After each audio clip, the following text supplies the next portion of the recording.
Muito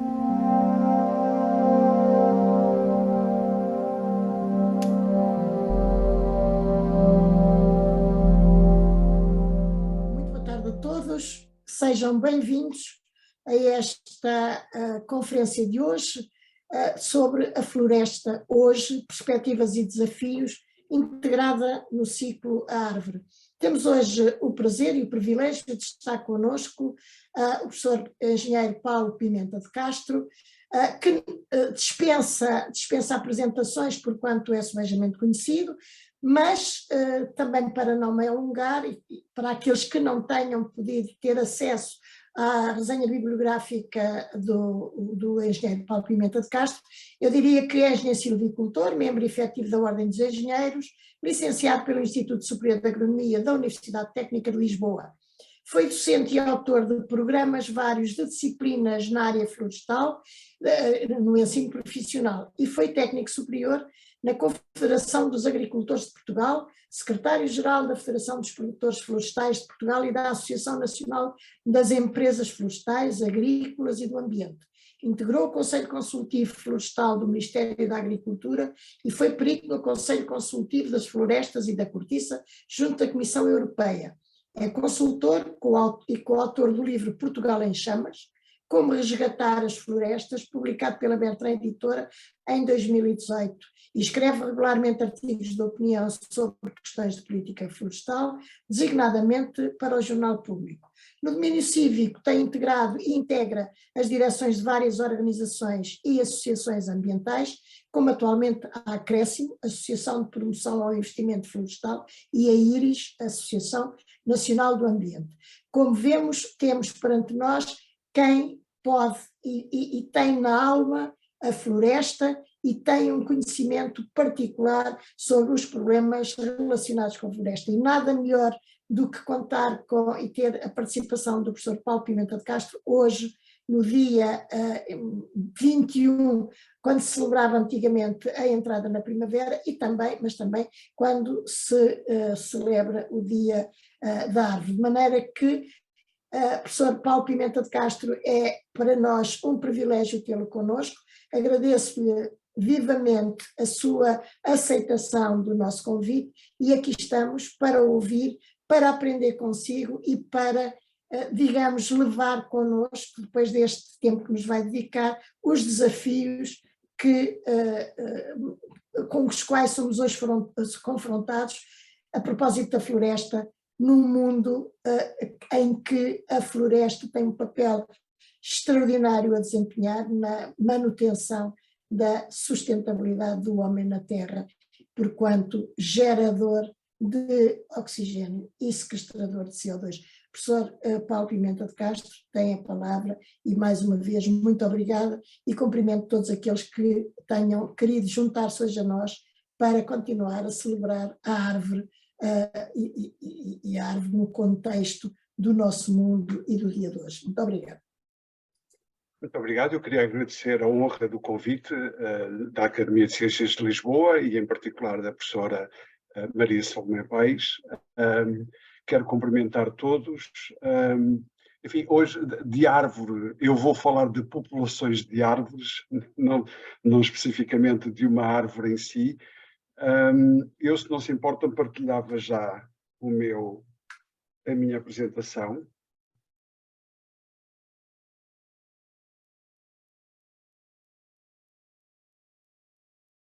Eu creio que já estarão a ver.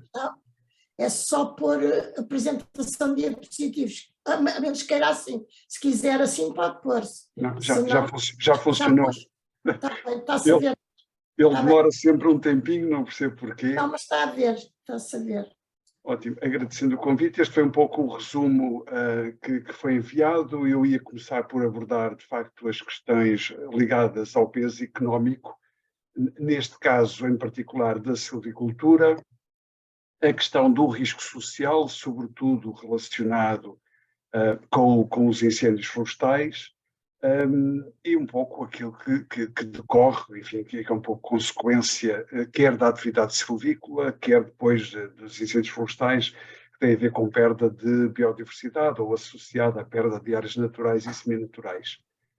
Não vou dedicar muito tempo à questão da crise climática, enfim, é algo que nós temos vindo a debater já ao longo de algumas décadas e, portanto, não vou pronunciar muito sobre isso. Obviamente que as questões do aquecimento global e, sobretudo no caso dos incêndios, dos ventos, têm uma grande influência naquilo que são, sobretudo, não tanto agora o período estival, enfim, já que temos incêndios praticamente do dia 1 de janeiro até o dia 31 de dezembro.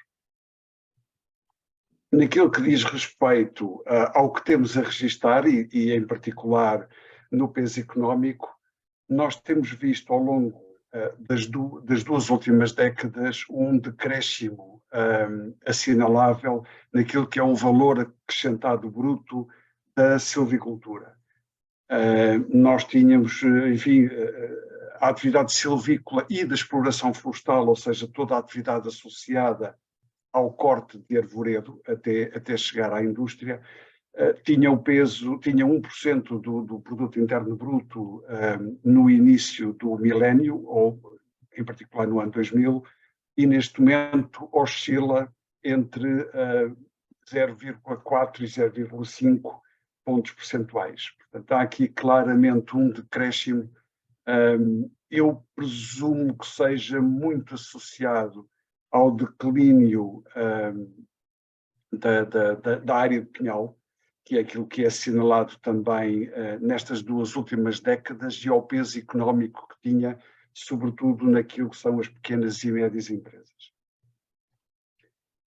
Há, ao longo deste tempo também, alguma oscilação naquilo que são os principais produtos oriundos da floresta, onde ultimamente, enfim, assistimos a um decréscimo daquilo que é o valor associado à produção de cortiça e um aumento do valor associado à madeira de trituração.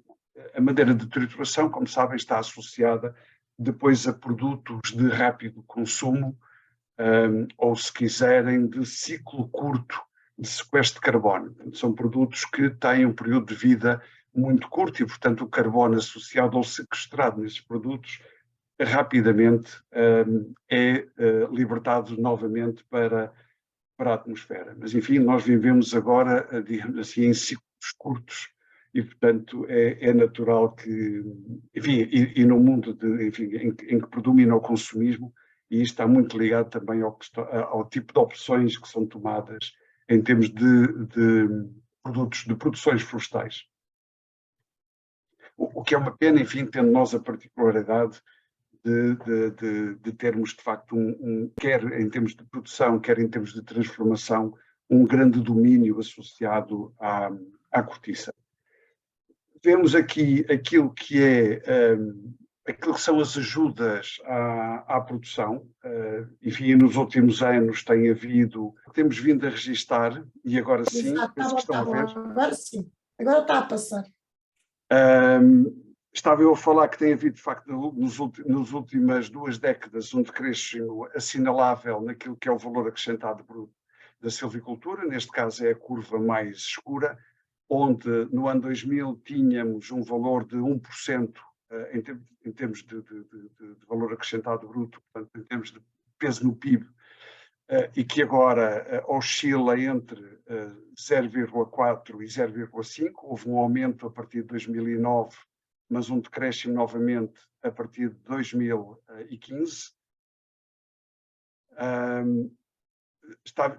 Tinha referido há pouco da questão das opções em termos de produções, e de facto temos assistido também ao longo deste tempo a um decréscimo naquilo que é o peso da produção de cortiça, onde de facto nós temos algum predomínio na produção, mas sobretudo naquilo que é a transformação, e esse declínio depois tem sido acompanhado por um aumento daquilo que são os produtos obtidos a partir da madeira triturada, portanto, basicamente, enfim, madeira, aglomerados, tudo que tem a ver com papel, agora com a questão da energia, com os pellets, e portanto são, digamos assim, produtos de ciclo curto do carbono ou produtos que têm um período de vida muito curto e, portanto, que rapidamente libertam o carbono armazenado para a atmosfera.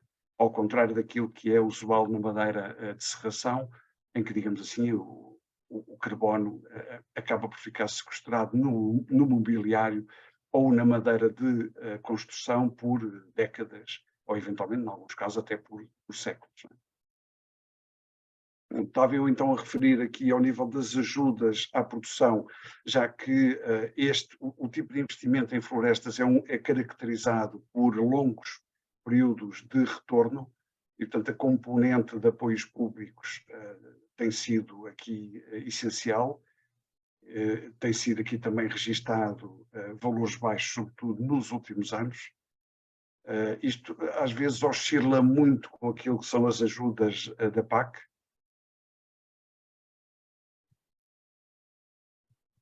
Obviamente que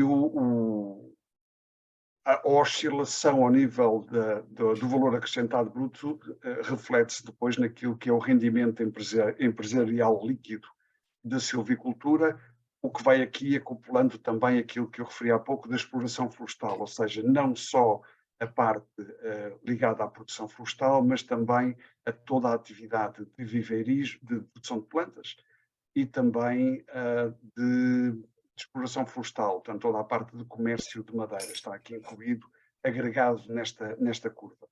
Aquilo que seria, enfim, a expectativa é que se estes setores, quer de produção de viveiros, quer de exploração florestal e todos os trabalhos silvícolas, não estivessem aqui incluídos, eventualmente a curva poderia ser um pouco mais baixa.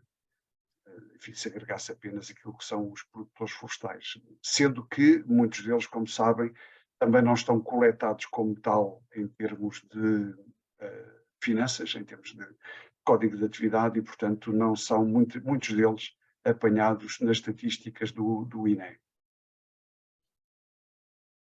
Bom, associado a este declínio, há também aquilo que é o declínio da área florestal, aqui representada num gráfico do Banco Mundial, tendo por base dados da FAO, em que nós registramos de 90 a 2010 um decréscimo acentuado da área florestal, portanto um problema claramente de desflorestação, recuperado depois no período 2010 a 2015 e que se presume esteja a ser mantido. Presumo porque o último inventário florestal ocorreu de facto com o ano base de 2015 e o próximo só está previsto para 2025.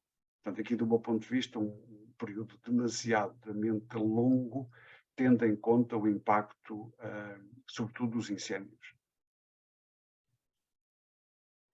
Bom, a área, de facto, no total tem diminuído, mas ela é mais acentuada naquilo que é a tendência de perda de área em espécies autóctones. Enfim, aqui, obviamente, que o pinheiro bravo marca aqui alguma presença. Apesar desta tendência decrescente, tem sido evidenciado algum aumento da área, nomeadamente de castanheiro e da área de pinheiro manso, enfim, onde o fruto assume aqui um papel de destaque, enfim, no caso do miolo do pinhão, os valores no início, o ano passado, andavam na ordem dos 100 euros por quilo, portanto quase ao nível do barril de petróleo. O que tem aumentado, efetivamente, com algum peso, tem sido a área de espécies exóticas e aqui o destaque para o eucalipto glóbulos, sobretudo. Alguma coisa do nítens e preocupante o aumento do acacial.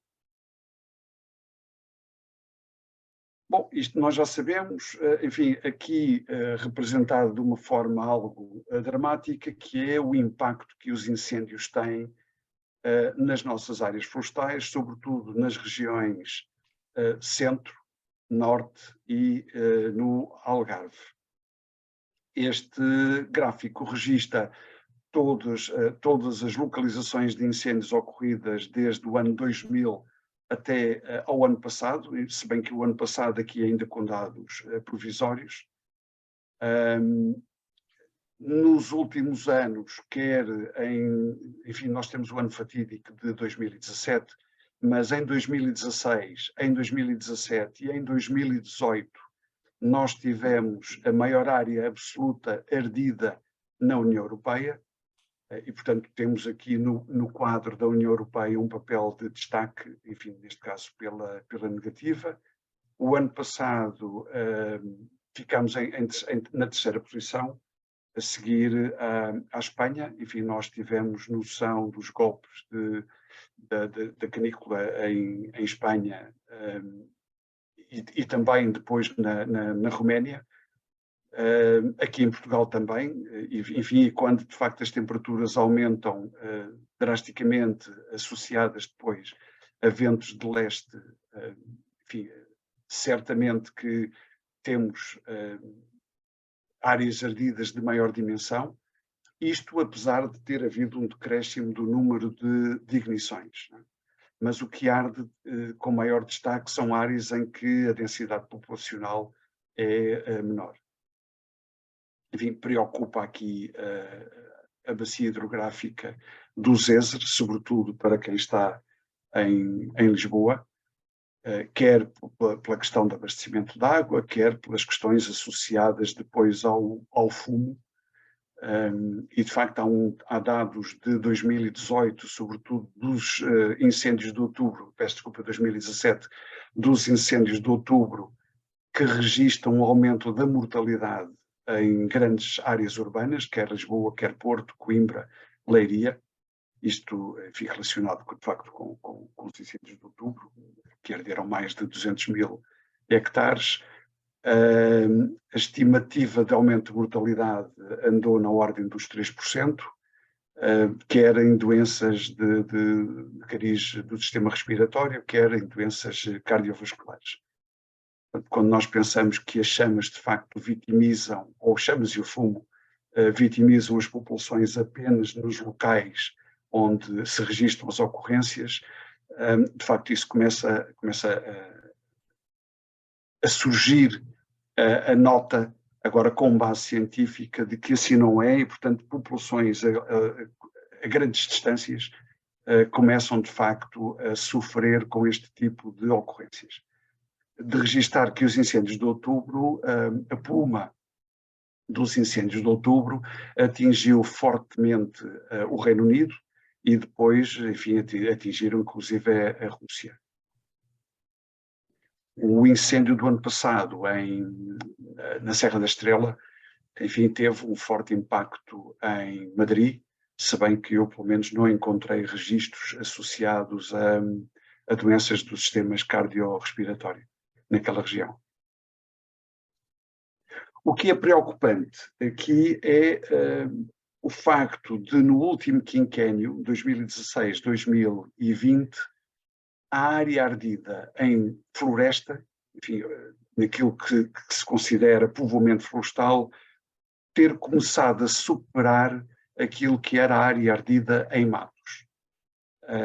E isto registou-se nomeadamente no ano passado, em que a área ardida em povoamentos florestais registrou cerca de 51% da área ardida total, sendo os restantes 49% divididos entre a área ardida em matos e a área ardida em agricultura.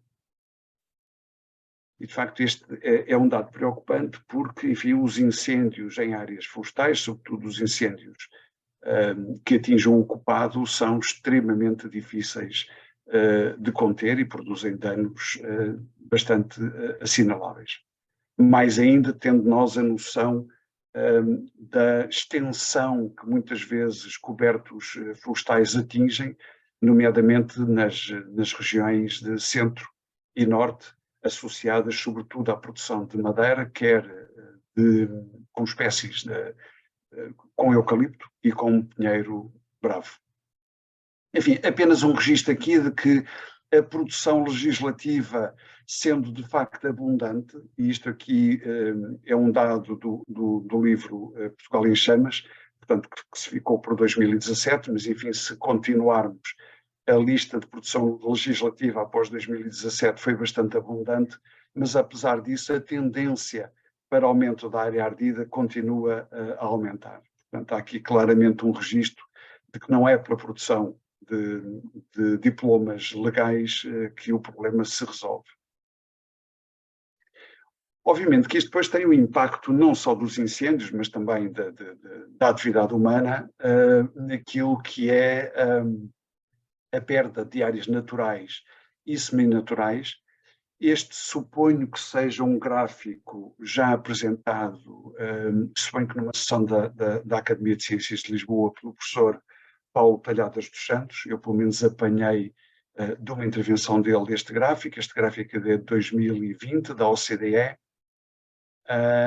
e se retirarmos aqui os Estados-membros da OCDE que não fazem parte da União Europeia, de facto o segundo país com maior perda de áreas naturais e seminaturais de 1992, da Conferência do Rio, até 2020, de facto foi Portugal. Ficamos a seguir à Estónia.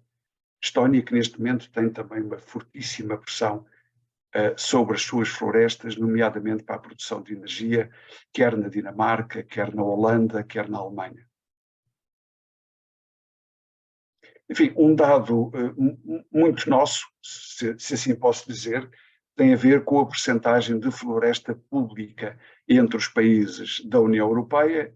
Retiramos aqui Malta, por razões óbvias, mas de facto marcamos aqui uma posição singular, com apenas cerca de 2% de área pública de floresta na posse, neste caso a posse do Estado, necessariamente a área pública. Enfim, esta é claramente um condicionalismo à mudança, por razões que depois veremos mais adiante. Enfim, este é um dado conhecido, quer em termos de número de prédios rústicos, quer em termos de dimensão dos prédios rústicos, e este gráfico cola claramente com o anterior, que registava a localização dos incêndios. Enfim, o predomínio, o destaque para Portugal naquilo que é a área relativa de plantações de eucalipto a nível mundial. De facto, este poderia não ser um problema se houvesse, de facto, uma capacidade de gestão destas áreas. E o grande problema que temos vindo a registrar é um aumento da área sobre gestão inadequada e, sobretudo, de eucaliptal abandonado. Sobretudo eucaliptal que já atingiu o seu período de explorabilidade, portanto já atingiu a terceira ou quarta rotação, em que aqueles que são os seus proprietários ou os herdeiros dos proprietários iniciais acabam por abandonar estas áreas. E esta é, de facto, uma espécie muito instável relativamente ao fogo, até porque ela progride a nível territorial exatamente com base no fogo, digamos assim, não tem uma ação passiva como tem o sobreiro, não é? Que se instala no território exatamente aproveitando os incêndios, mas protegendo-se a si próprio.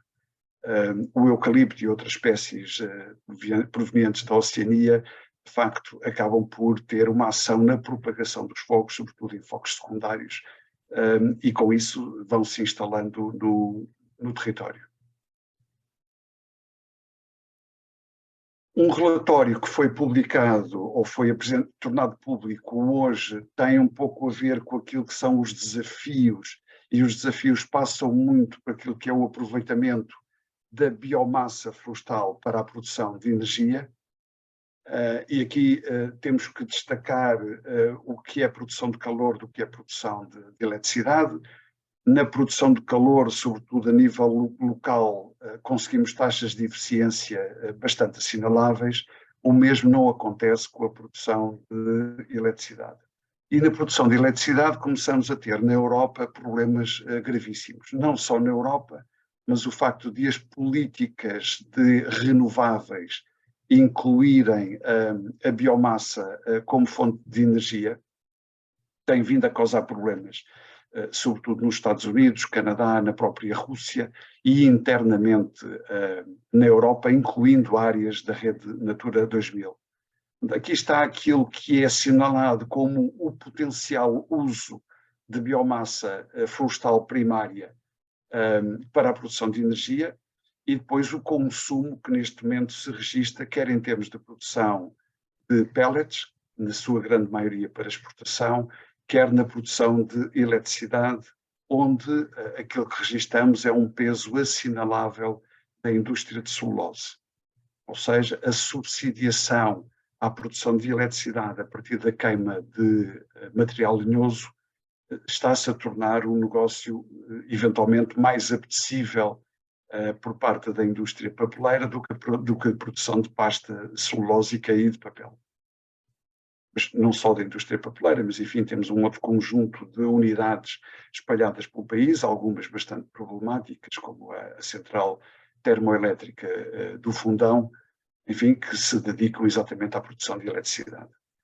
Quando nós constatamos aquilo que é a matéria-prima destas unidades, verificamos que de facto está muito para além de ser a biomassa residual, portanto aquilo que decorra de operações de silvicultura e sobretudo de operações de exploração florestal, portanto de desbastes ou corte de arvoredo, aproveitamento de ramos, de picadas, vai muito para além disso e nós verificamos que nos parques destas indústrias há uma grande percentagem de troncos. E, portanto, necessariamente árvores que são cortadas e, em vez de serem aproveitadas para outros fins, acabam por ser utilizadas para a produção de energia, em algumas situações com taxas de eficiência pouco superiores a 20%, o que é, de facto, lamentável. Bom, aquilo que é o peso atualmente, ou do ano passado, da indústria papeleira na produção de energia a partir de biomassa, eles dominam claramente, neste momento, cerca de 80% daquilo que se produz. Isto, obviamente, exerce um peso, uma pressão forte naquilo que são os recursos arbóreos do país, não só do eucalipto, mas também de outras espécies.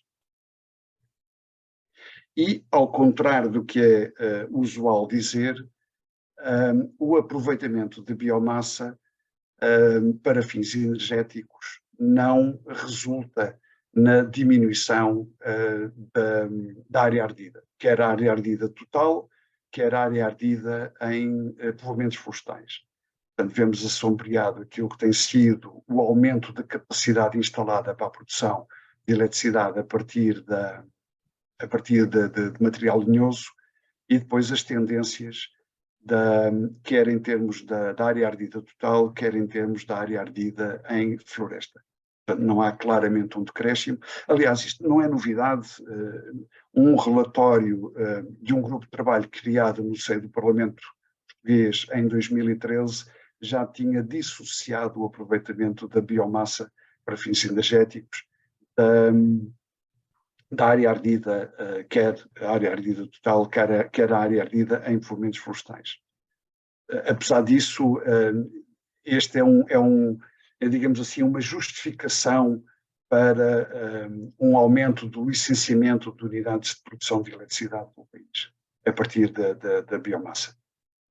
Enfim, este é um pouco o registro que, infelizmente, não é positivo, e era importante debatermos um pouco aquilo que pretendemos usufruir dos nossos espaços florestais, enfim, das nossas populações de árvores, neste caso em concreto. Enfim, eu geralmente gosto de fazer análises holísticas, obviamente que há sempre o risco de não estarem aqui os pontos todos e certamente não estarão aqui os pontos todos elencados, mas estão aqueles, enfim, que me parecem ser os mais importantes.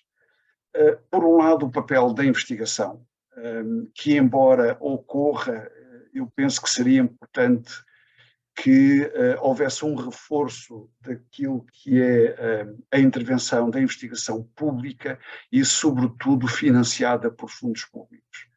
Isto porque o financiamento por fundos públicos garante uma independência Sobretudo aquilo que são os setores empresariais, obviamente que é legítimo que os setores empresariais financiem a investigação, que obviamente produza algum tipo de retorno para a sua atividade económica, mas nós temos que ir muito para além disso. Nós notamos, por exemplo, naquilo que são agora as intervenções ao nível da elaboração de planos de reordenamento e gestão da paisagem, quando procuramos modelos de silvicultura para aquilo que são espécies autóctones, não raras vezes temos que ir à Espanha, porque a investigação em Portugal foi abandonada já há algumas décadas. Nós temos, de facto, alguma produção em termos de investigação, sobretudo para a espécie mais usada, para o eucalipto, para alguma coisa para o sobreiro, mas depois, quando vamos para as quercíneas ou para outras quercíneas, enfim, retirando o sobreiro, de facto, é evidente aqui uma grande lacuna. A associar à investigação, há necessariamente uma grande necessidade de apoio técnico ao nível do terreno. Enfim, nós verificamos que há um grande número de explorações no país, a área média é reduzida. Quando nós queremos promover transformação e, portanto, para reduzir a área ardida, temos claramente intervir ao nível daquilo que é a ocupação, neste momento, do território.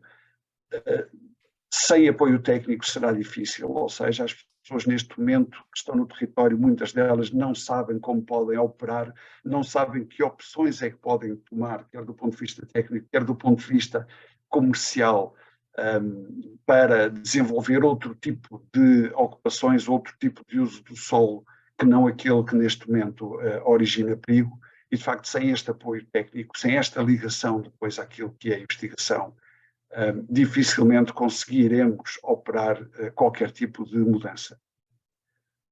Neste aspecto, a floresta pública, o aumento da floresta pública, embora prevista na lei de bases de, já não me recordo o ano, mas suponho que 98, suponho eu, a lei de bases da política florestal previa um aumento da área pública. Ela é fundamental que ocorra, até para apoio à investigação em áreas de demonstração, mas sobretudo para que haja um efeito de alastramento de boas práticas em floresta pública para aquilo que é a floresta privada. Era algo que tínhamos no passado e que neste momento não ocorre. Tínhamos sobretudo a nível do Pinheiro Manso, do Pinheiro Bravo, desculpem, mas também do sobreiro, e vai-se perdendo ao longo do tempo. Portanto, 2% da área pública num país, enfim, que necessita claramente de rever aquilo que é a ocupação e o uso do solo florestal, é muito pouco. As áreas comunitárias podem dar aqui, os baldios podem dar aqui alguma ajuda, como de facto pioneiros naquilo que possa ser a transformação da paisagem e do coberto arbóreo. A questão dos regimes de propriedade e a gestão é um aspecto extremamente importante, sobretudo em minifúndio. E aqui isto acaba por ligar um pouco com a fiscalidade e os apoios financeiros, se bem que não é obrigatório até pela Constituição, o associativismo por parte dos pequenos proprietários. Claramente que em termos de política florestal e sobretudo em termos de medidas de atribuição de incentivos, o Estado poderia favorecer aqui uma estratégia de agregação de prédios rústicos para uma gestão agrupada. Não existe, do meu ponto de vista, silvicultura familiar, ao contrário da agricultura familiar, até pelos longos períodos de retorno, que não seja pela via do agrupamento dos pequenos proprietários. Bom, a questão do funcionamento dos mercados é uma questão, do meu ponto de vista, extremamente importante. Enfim, ainda ao nível da fiscalidade, só referir que neste momento é penalizado, do meu ponto de vista, quem exerce alguma atividade, quem produz, e acaba por não ser penalizado quem abandona a sua propriedade. E, portanto, suponho que este era um aspecto extremamente importante de intervenção naquilo que são as políticas fiscais para com a ocupação florestal. Bom, a questão dos mercados, eles funcionam neste momento em concorrência imperfeita, ou seja, dominados sobretudo pelo setor da indústria de transformação, e portanto qualquer financiamento que é dado à produção acaba por converter-se num benefício para setores ajusante, se de facto não houver aqui alguma intervenção ao nível da regulação e, portanto, neste caso, claramente uma recriação daquilo que foi em tempos o Instituto dos Produtos Florestais. Foi criado em 72 e foi extinto em 89, mas faz-nos de facto uma grande falta. Nós temos entidades reguladoras para um conjunto de setores de atividade, comunicações, eletricidade e por aí fora. Não temos neste setor em que grande parte da oferta está muito pulverizada e, ao contrário, a procura está altamente concentrada, ou cada vez mais concentrada. E, portanto, seria importante que o Estado exercesse aqui alguma atividade de regulação que beneficie não só a produção pulverizada, mas também toda a sociedade em si, enfim, já que os incêndios, como referi, atingem toda a sociedade e, obviamente, que o decréscimo do peso económico da silvicultura acaba por nos afetar a todos. Bom, os sistemas de produção florestal, nós temos cada vez mais, e como vimos atrás, uma grande aposta nos povoamentos regulares, monospecíficos, em grandes extensões do território e, portanto, devíamos apostar mais noutro tipo de sistemas, na ligação com a atividade agrícola, nomeadamente nos sistemas agro-silvopastoris, até para reduzir a continuidade do coberto arbóreo e, portanto, reduzir o risco ao nível da intervenção de agentes bióticos e dos abióticos, enfim, que são mais visíveis mediaticamente, mas também daquilo que referi, das pragas e doenças, e que seria extremamente importante, não só, também ainda por aquilo que é associar aos investimentos de retorno a longo prazo, investimentos de curto prazo, enfim, que permitam de facto combater o êxodo rural. Portanto, nós precisamos claramente de culturas anuais associadas a culturas de longo prazo para permitir, através da tal agregação em minifúndio, obtenção de rendimentos a prazos mais curtos, enfim, que permitam suportar a espera pela produção, quer de cortiça, quer de madeira. A questão do ordenamento do território, enfim, de alguma forma já está referido, tem havido alguma intervenção neste domínio, agora com os planos de reordenamento e gestão da paisagem, assim, enfim, sejam implementados no terreno. Há aqui algumas dificuldades naquilo que possam ser os custos dessa implementação. De facto, aquilo que se prevê agora, quer em termos de PRR, quer em termos de PDR, Programa de Desenvolvimento Rural, os fundos são extremamente escassos para aquilo que é a nossa necessidade de alteração da paisagem. Portanto, vamos ver. E aqui o papel da sociedade é extremamente importante, quer enquanto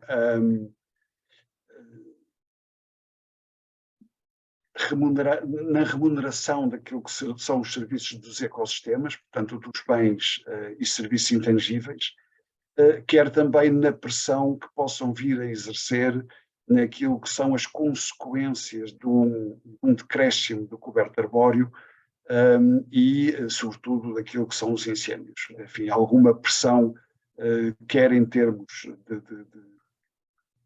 da exigência de uma maior gestão dos espaços florestais, quer naquilo que é a pressão ao nível da necessidade de redução dos incêndios, pelo impacto que tem na saúde pública, quer em termos do apelo ao papel que as florestas têm na saúde das populações, extremamente evidente, sobretudo em áreas urbanas, após o confinamento agora da Covid-19. enfim, isso registrei pelo menos aqui em Lisboa, uma grande procura dos espaços arborizados, quer em Monsanto, quer sobretudo aqui perto de casa, nas Matas do Jamor, que houve de facto uma procura muito grande após o confinamento. Enfim, eu queria deixar estes pontos para reflexão, fico ao vosso dispor e desde já o meu obrigado pela atenção que me dispensaram. Muito obrigada, engenheiro Pimenta de Castro, por esta tão importante comunicação que nos trouxe, sobretudo numa área em que eu estou absolutamente de acordo com o professor, que é, na realidade, a floresta, a sua compreensão, o seu tratamento e, finalmente, no fim de contas, a ciência que poderá trazer muito esclarecimento a algumas questões. E aí, de facto, é triste que a investigação em plantas florestais, e sobretudo naquelas que são as plantas linhosas, não são nem acarinhadas pelas agências de investigação, pela nossa agência de investigação, e muitas vezes, penso eu, pode ser que a situação tenha mudado, alguma coisa que se faz, e como dizia o engenheiro, ainda tem a ver com espécies exóticas introduzidas, ou seja, com o eucalipto, com aquelas que têm maior valor acrescentado. E, portanto, a árvore, no contexto florestal, eu diria, é o grande parente pobre da investigação, e muitas vezes, quando ela acontece, é pulverizada e não há coordenação, digamos, há uma equipa ali e outra acolhi que eventualmente até têm boa investigação ou fazem por isso, mas sem coordenação acontece que as coisas são depois mais difíceis de serem entendidas e de serem coordenadas. Eu devo dizer que nesse aspecto tenho uma experiência muito significativa, sempre optei por, no meu laboratório, se trabalhar com plantas linhosas, mas fui considerada a louca que obriga os seus discípulos a terem um trabalho terrível, que é as plantas linhosas. Mas pronto, isto para dizer que, inclusive, tive testemunhos tremendos quando o engenheiro fala, de facto, no apoio e no apoio técnico. Era notório, depois dos incêndios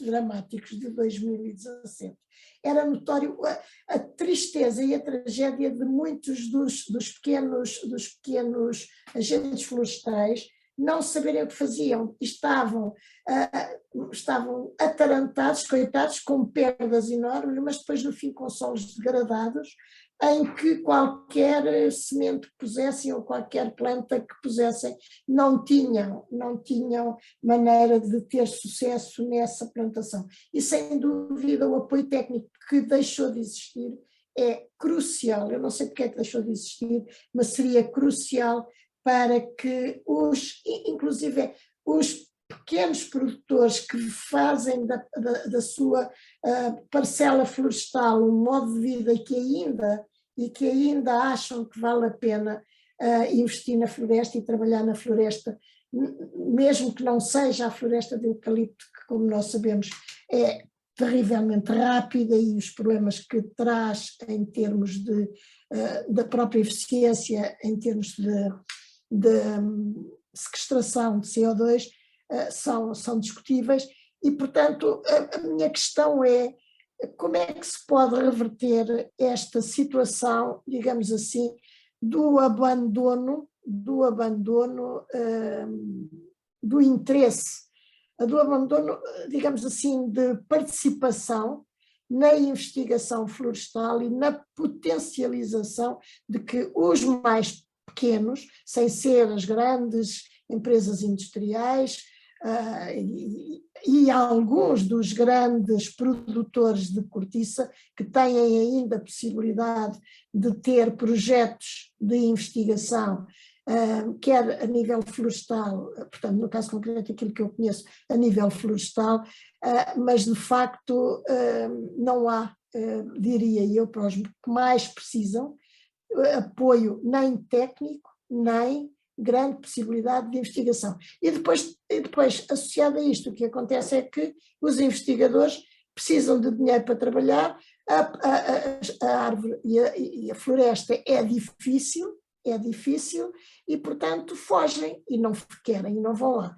E eu penso, se não estou enganada, que inclusive isso se manifesta na própria procura de licenciaturas na área da silvicultura, nas diferentes universidades e até inclusive no próprio instituto no ISA, no Instituto Superior de Agronomia, em Vila Real e por aí fora. De maneira que, professor, eu acho que a floresta e os desafios todos que nos deixa aqui deviam ser pegados de uma maneira parcelar, mas também integrada com uma, não sei, posso estar a dizer uma grande asneira, mas só porque eu conheço a floresta da parte de investigação e os problemas de alguns agentes florestais, a minha questão é por que não conseguir encontrar quem pega em todas estas questões e dizer assim, vamos tentar pensar sobre isto e vamos encontrar alguma via para melhorarmos e para rendibilizarmos a nossa floresta, porque inclusive se eu não estou enganada, a própria floresta de Quercínias tem tido algum desenvolvimento e tem trazido algum rendimento, mas também poderia ser muito melhor e muito maior se houvesse planos claros e efetivos de incentivo à investigação e à exploração baseada no conhecimento científico. Eu peço desculpa, mas realmente quando se fala de floresta e de plantas e de árvores, fico um bocadinho com vontade de trazer tudo para a discussão, mas penso que há aqui que é extremamente importante esta comunicação e estes dados que o professor nos traz. E iríamos depois também ao problema da floresta pública e à comunitária e às espécies exóticas, que não são só aquelas que são introduzidas e tidas para a exploração económica, mas também todas aquelas que se deixam incontroladas e que inclusive põem em risco as próprias espécies que poderão ser mais, digamos assim, mais proveitosas do ponto de vista quer do ordenamento florestal, quer da produtividade. Eu peço desculpa, professor, mas continuaríamos aqui a colocar questões, mas não sei o que é que pensa destes desafios que eu fui sentindo sempre, e devo dizer que tive sempre imensa colaboração com empresas da área florestal, mas cada vez mais se nota essa falha e eu vejo que naqueles que hoje em dia estão aí toda a gente foge e todos os investigadores fogem da floresta, dos problemas da árvore no contexto florestal e não só. Eu peço desculpa me ter alongado, mas não sei como é que o professor pensa que poderia ser, digamos assim, tocada a campainha, mas aquela campainha dos nossos animais quando andam no campo e que se ouve a quilómetros e quilómetros de distância, ou então vamos à Suíça a ouvi-los nos Alpes, a despertar-nos para tudo e mais alguma coisa. Nós vivemos numa sociedade muito mediatizada, muito acelerada, digamos assim, o que obviamente contrasta com aquilo que são as produções silvícolas. Digamos que, obviamente, que isso depois induz uma pressão naquilo que são os políticos, enfim, e o problema grave do meu ponto de vista, enfim, não seria um problema grave se fosse abordado de uma forma correta, mas tem sido extremamente complicado conciliar os ciclos eleitorais com os ciclos florestais. E, portanto, não havendo, de facto, um acordo de regime, dificilmente haverá essa compatibilização. Os ciclos eleitorais são demasiado rápidos para que os ciclos florestais possam produzir votos, neste caso, que é aquilo que alimenta os ciclos eleitorais. E portanto, o que temos assistido nas últimas décadas são a constantes reviravoltas daquilo que são as medidas e os instrumentos de política florestal. Curiosamente, a ideia que eu tenho é que mesmo após aquilo que foi a aprovação por unanimidade da Lei de Bases da Política Florestal, em que se pensava poder haver alguma estabilidade, o facto é que essa estabilidade não ocorreu. E, portanto, digamos assim, que cada ministro que entra com ideias novas, cada secretário de Estado quer fazer melhor do que o outro, e foi um pouco aquilo que eu quis refletir com aquele gráfico em que, de facto, a produção legislativa não tem sido incapaz de alterar a tendência da área ardida. Isso na área ardida não surtiu efeito noutras áreas, nomeadamente na questão dos mercados ou na questão da investigação, mais dificilmente consegue alterar a situação, já que os incêndios têm, de facto, aqui um papel de grande destaque a nível da sociedade, o que não acontece depois com outras questões ligadas às florestas. Os próprios instrumentos de política, enfim, têm mudado a um ritmo alucinante. Nós, neste momento, quer dizer, em meia dúzia de anos, a Autoridade Florestal do Estado muda de designações, entra em fusões, cisões, ou em Instituto Público, ou em Direção-Geral, e Direção-Geral passa em Instituto Público, quer dizer, este tipo de alterações e a velocidade a que ocorrem são incompatíveis com uma análise, ou digamos assim, com aquilo que são os ciclos florestais. E a professora dizia, de facto, esta é uma grande dificuldade ao nível da investigação, as árvores demoram a crescer. E este é um grande problema. Não é?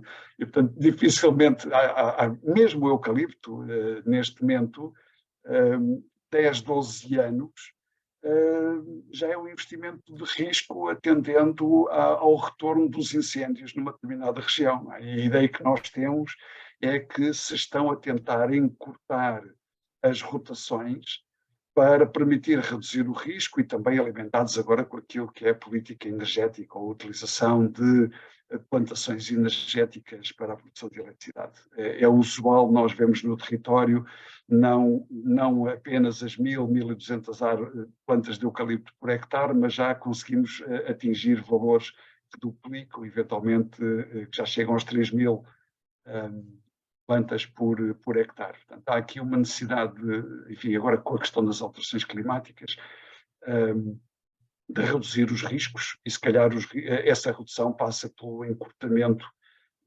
das rotações. Ora, se isso é possível no eucalipto, noutras espécies não é possível. Mas, resumindo, eu dou-me a ideia que é extremamente difícil, se não houver, de facto, uma vontade política alargada em equacionar estes assuntos, vai ser cada vez mais difícil conciliar aquilo que são os ciclos eleitorais com os ciclos florestais. E do meu ponto de vista, o problema passa por aí. Muito obrigada, professor. Eu não sei se há alguém que queira colocar alguma questão. Pergunto em particular ao professor Jorge Gaspar se quer fazer algum comentário, colocar alguma questão. Então, porque isto são tantas questões e tão vastas que esta hora da tarde de um dia de primaveril ainda vamos apanhar um pouco de ar fresco e, portanto, junto às árvores, aqueles que podem, claro.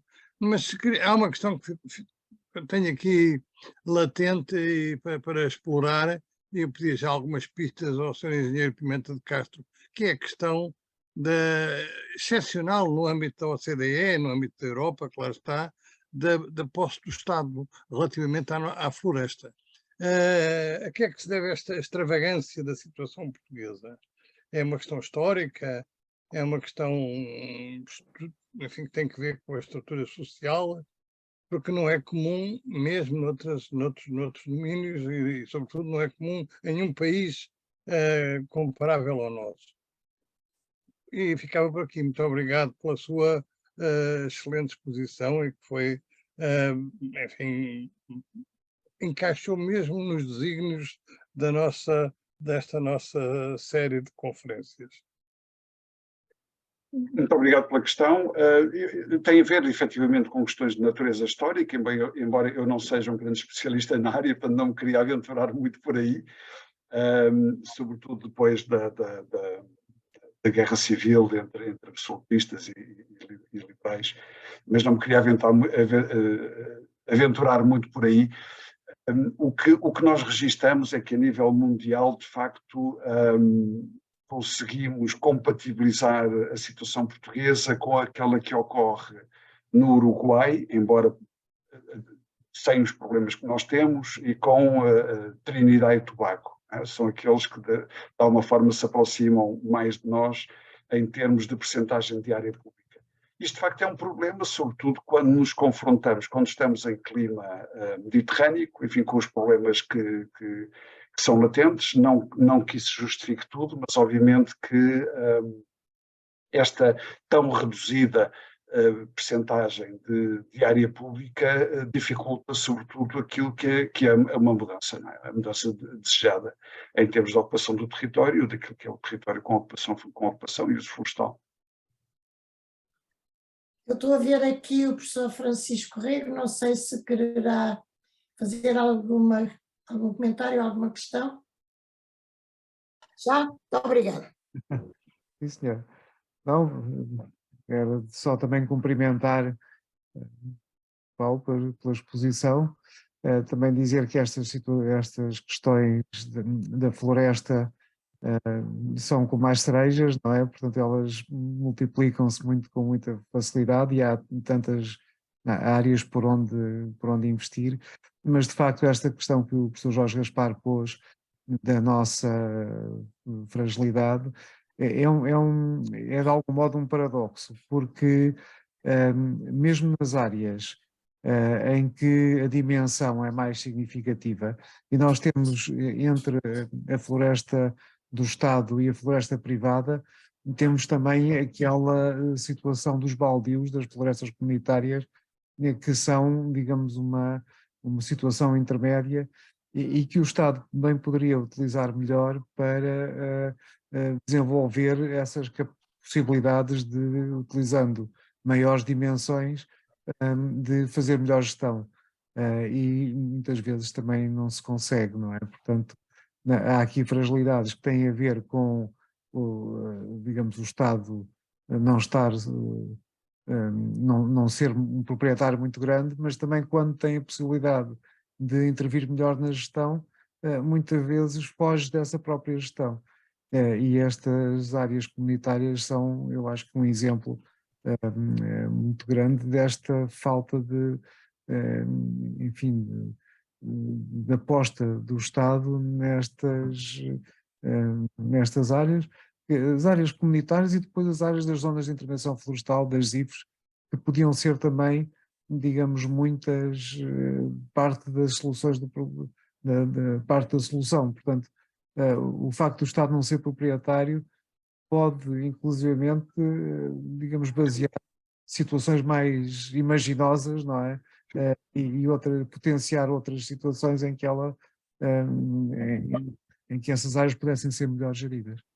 Mas pronto, são vários problemas. Não sei se o Paulo queria comentar estas formas de gestão que podem ser, digamos, que o Estado podia aproveitar bem melhor, não é? Não, seguramente seriam, digamos assim, áreas para ações piloto e, sobretudo, os baldios, regra geral, localizados em áreas em que predomina o minifúndio, seriam, de facto, excelentes opções.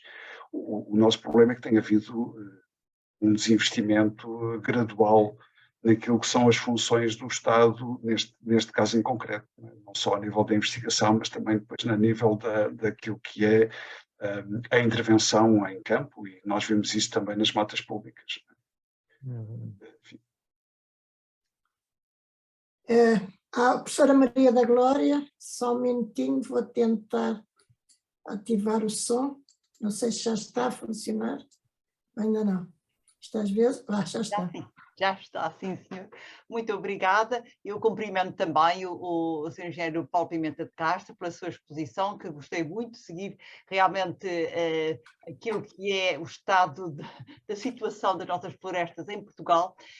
Eu sou jurista, não sou destas áreas, mas o Sr. Engenheiro realmente referiu-se a dada altura à existência de inúmeras leis ao longo dos tempos. Aliás, usou um slide em que terminava em 2017 e acrescentou que depois de 2017 existiriam realmente muitas leis ainda. E que o problema não se resolvia com leis, portanto foi no fundo a ideia. A minha pergunta é esta, não se resolve, quer dizer, o problema da lei é da falta de execução daquelas leis que existem, ou é um problema de má lei, má legislação, deficiente de legislação? Porque a dada altura eu também registrei que o Sr. Engenheiro Pimenta de Castro referenciou que as leis fiscais também não eram ajustadas na medida em que penalizavam de forma mais... digamos assim, mais forte, aqueles que porventura não deveriam ser penalizados porque investiam na floresta e, por outro lado, nada fazia, cruzava os braços e não havia penalização para quem nada cruzava os braços e não investia na floresta. Portanto, em suma, a questão é más leis, nomeadamente esta na área fiscal, tributária, que deveria ser repensada, e também deficiente execução, ou as duas coisas juntas, deficiente execução. Bom, em suma, a questão é esta, e permita-me que realmente se entre muito na parte jurídica, mas estou interessada efetivamente em saber. Muito obrigado pela questão. De facto, são as duas situações, a má produção e a incapacidade depois de aplicação. Nós temos, não raras vezes, situações em que temos alterações a um diploma 2, 3 vezes ao longo de um período muito curto de tempo. Temos, inclusive, legislações que já vão na 10ª alteração. Quer dizer, isso denota, de facto, grandes problemas naquilo que é a produção legislativa. Não estou a falar de alterações por erro, mas às vezes até por alterações até de cargos políticos, não é? A tal oscilação entre o político A e o político B, que um acha que consegue fazer diferente ou quer deixar uma marca a seguir, e alguma dessa produção legislativa reflete um pouco esse paradigma. Por outro lado, quando nós vemos aquilo que é a execução da lei, há grandes problemas ao nível da capacidade de operacionalizar essa legislação, sobretudo por falta de capacidade de fiscalização e capacidade técnica no terreno. Uma que se discute muito agora tem a ver com as faixas de gestão de combustível, em que as leituras de um diploma são diversas e em que a capacidade técnica no terreno acaba por resultar, às vezes, em danos que inicialmente poderiam não ser estimados. Portanto, resumindo, de facto, existem aqui as duas situações. Muito obrigada. Muito obrigada. Obrigado.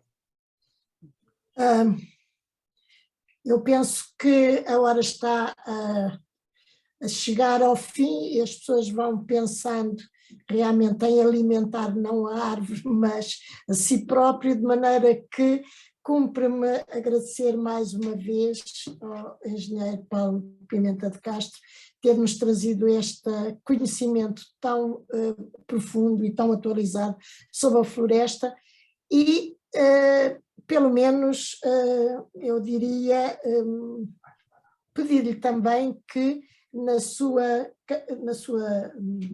ação tão importante e tão ativa em prol destas matérias, pelo menos que, se quiser estar connosco, ou se achar que podemos dinamizar qualquer ação para uma maior atenção em relação a alguns destes pontos, e no meu caso concreto sobre a investigação nas plantas florestais ou nas árvores, digamos assim, eu estou à disposição, esteja à vontade, e agradecendo mais uma vez a todos os presentes, os que estiveram aqui ainda também nesta discussão e que acham que vale a pena falar, ouvir e valorizar e amar a árvore enquanto árvore e enquanto parte integrante da nossa floresta e da floresta mundial. Muito obrigada a todos. Obrigado. Obrigada mais uma vez, professor Paulo Pimenta de Castro. Obrigada. E então eu vou encerrar, está bem? Muito obrigado.